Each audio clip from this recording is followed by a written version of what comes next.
I'm Lorinda Lositza here for NightlifeExchange.com, and I'm with Alison Nusbaum, who has just finished an amazingly funny show here at Don't Tell Mama called Alison Nusbaum, Ladies, a Raucus Homage to Mel Brooks Broads.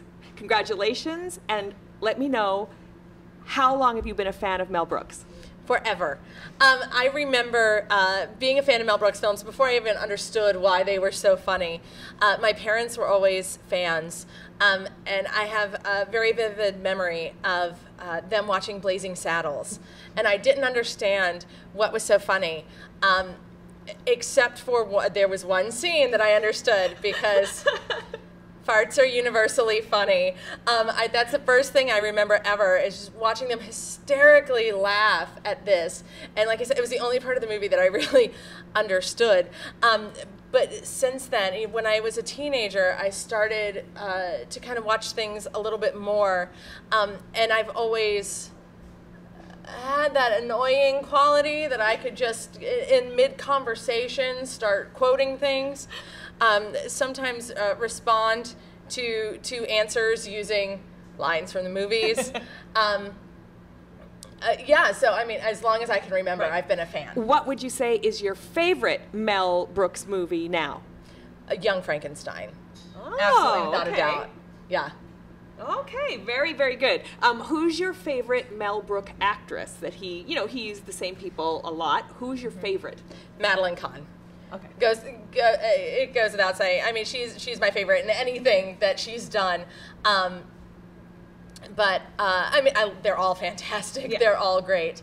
But she, I think, is probably the standout. I definitely felt she would have been proud of you tonight if she could see you, because you very much, your stature on stage and your hair and your look, and I thought, like, wow, you know, you kind of definitely was an homage to Madeline Kahn, so that's great. Thank you. Now, the show, so funny, and I loved how you worked the songs of the movies and made it your own, though. Your director was? Jay Rogers, and that's actually, Jay Rogers is my director, and Aaron Morishita actually stepped in a little bit because shortly after my first couple of planning meetings with Jay, he was called away to Mississippi. So not only is this my first cabaret show, but it's also my first show that was ever directed by phone.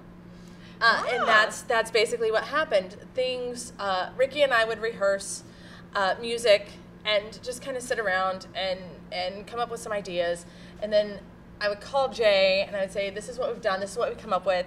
He would put in his ideas as far as things, and he would call me on a daily basis saying, oh, this is something I thought of today. Mm-hmm. And we do that, and then once we actually went in to physical rehearsals here in the space, Aaron would come in and watch everything and take notes and call Jay and tell Jay what had happened in rehearsal, and then Jay would call me with thoughts and ideas and adjustments. So it was really a new experience. Well, it sounds like a different process, but it obviously worked, because maybe, you know, you had to heighten your communication in different ways, because I thought it was a very successfully put together show.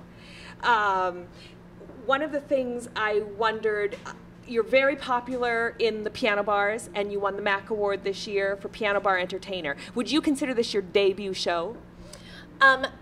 It's my debut solo show. Yes. Yes, I did a Christmas show with Ricky Ritzel and Daryl Glenn this past year, but it was not my show.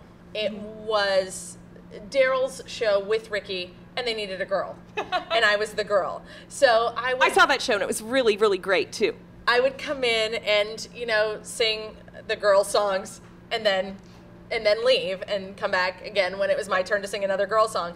So I didn't have the input, I didn't have the creative the chance to express yourself creatively. Yes. Yeah, I basically showed up and did what they told me to do. So this is the first time that this is my debut solo show, and the first time that I have ever basically had to fill an hour on my own. Mm-hmm. And you did a fantastic job. So I'm assuming you're going to bring this show back. Absolutely. I'm going to be going away for 5 weeks. Towards the end of summer, I'm going to be going to Rhode Island to do How to Succeed in Business Without Really Trying at Theater by the Sea. I want to do 1 or 2 performances before I leave at the end of July, just to keep things fresh in my mind. And then I'd like to bring it back for a run of between 3 to 5 shows, maybe late September, early October. Well, you had a great full house tonight. That's always so lovely to see when you step on stage. Do you think this will be in, you'll put it forward for the MAC Awards next year in the debut category? Absolutely. Look for that. I'm telling you people, look for that. It's going to be wonderful. And please, obviously, come see it when Alison does it again. You have several costume changes in the show. Tell us a little bit about the costumes. Well, to try to say something without giving too much away for those of you who will hopefully come see it when I do it again, the idea for the show was based on a scene in High Anxiety, which is my favorite scene in the movie, and that is how I open the show. I do have multiple costumes. I tried to gear the end of it towards Madeline Kahn singing "I'm Tired," but my idea was to open the show in a particular way, following a sight gag from High Anxiety. And my mother actually came up recently and spent a weekend in my kitchen sewing the outfits that I wear, but everything was modeled on something that actually existed in a movie. While not being an exact replica, the dress that I wear for most of the movie, I picked out the design and the material based loosely on the dress that Anne Bancroft wears at the beginning of To Be or Not to Be. And it's gorgeous. It's gorgeous. Thank you. And your mom made that. Yes. Because it's beautiful. Well, it fits you beautifully, and it just looks great under the lights. So good on your mom. Yes. That's why we keep her around. And I bet she cooks really well, too. She does. That was just so, like, 1950s. I just put us back, like, 5 decades. But I went into mom world, so. Right. Well, moms are great. They do everything for us. When she was done sewing, she also cleaned my kitchen while I was at work. So, So you've done the show now for a little while. You go back to the piano bars until you head off. To tell us the theater and the role you'll be playing this summer one more time. It's Theater by the Sea in Rhode Island, and I will be playing Smitty in How to Succeed in Business Without Really Trying. That's exciting, because that's great. A great role. And it's great for you. And it is also directed by MAC President Lenny Watts. Cabaret's own Lenny Watts. I'm so excited for you. I'm so happy that I got to see this show tonight. It was fantastic.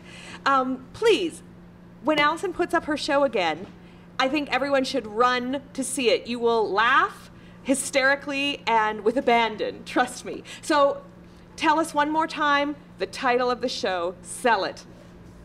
Ladies, a Raucus Homage to Mel Brooks Broads.